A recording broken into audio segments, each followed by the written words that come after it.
Pre, morning. My name is Puloy. I'll be your servant for today. May I take your order? Tol, anong gusto mong gawin ngayon? Tambay tayo sa park?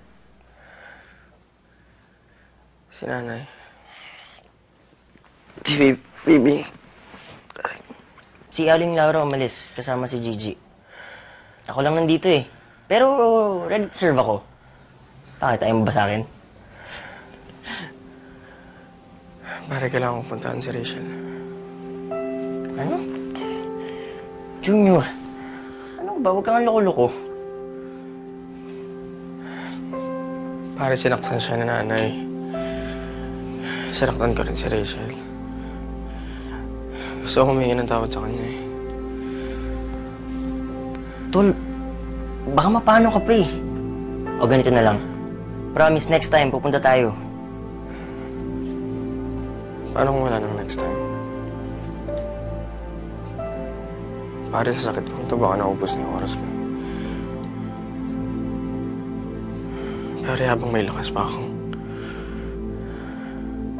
hanggat kaya ko pang mag-sorry kay Rachel, pupuntahan ko siya. Sumama ka man o hindi.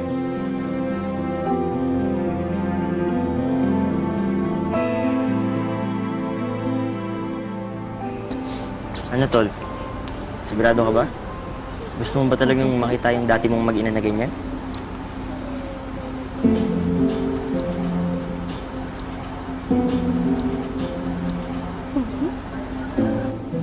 Rachel!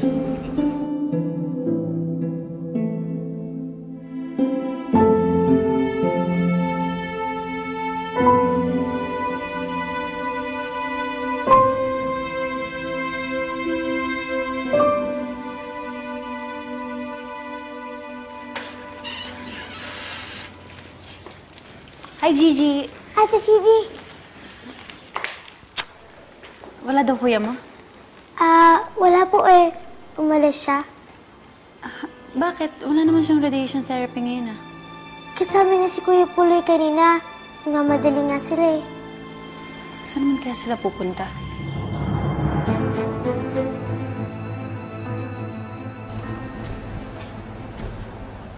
Babe, may merienda na tayo. Welcome in. Maya-maya na lang ng konti.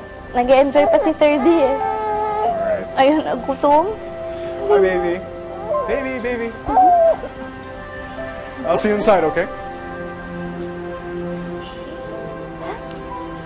Enjoy si 3D. Ano, Tol? Kakasama siya ba? Tara na, Tan.